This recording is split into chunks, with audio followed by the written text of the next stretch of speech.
il secondo tassello di un'offerta che si viene mano a mano arricchendo di spunti, di temi, di percorsi, ed è la seconda salita che la diocesi inaugura, perché davvero la città di Mantova si mostra in tutta la sua bellezza da una prospettiva dall'alto. Ci si accorge che è circondata dai laghi, ci si accorge della ricchezza del suo tessuto architettonico, quindi benvengano queste possibilità che daranno a tante persone il senso della bellezza di Mantova.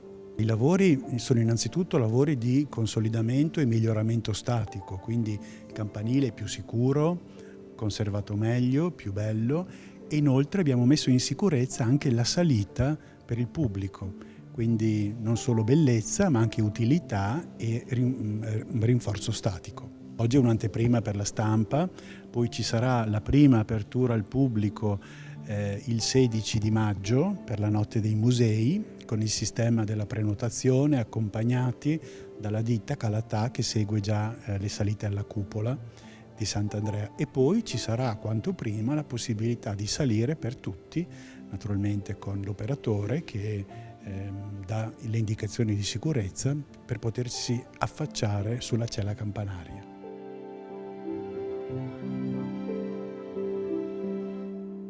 Dio che parla, il suono, ma anche Dio che tace.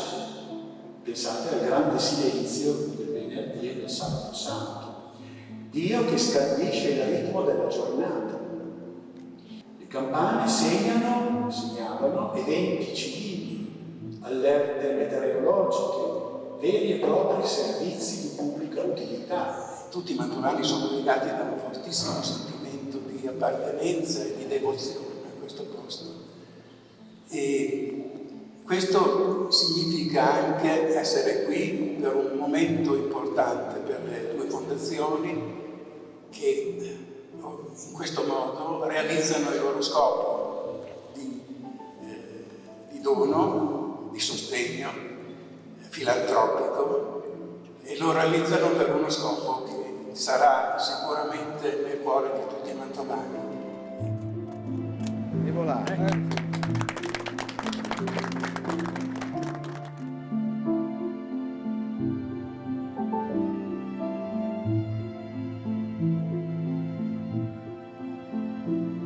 È stato praticamente un intervento congiunto sia di restauro architettonico che di miglioramento sismico, quindi interventi strutturali.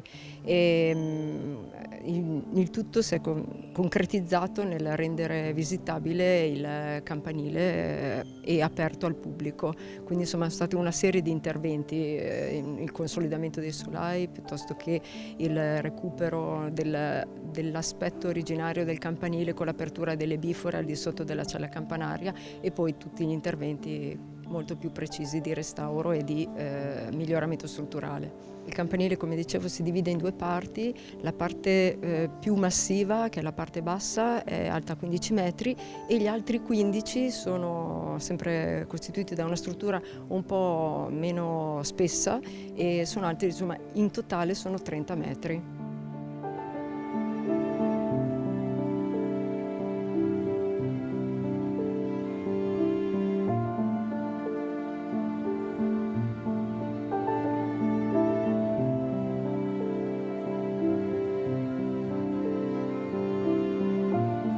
Oggi abbiamo inaugurato la visita al campanile della Cattedrale di Mantova, in anteprima e in occasione della Notte dei Musei. Per tutta la giornata di sabato 16 maggio visite gratuite al campanile.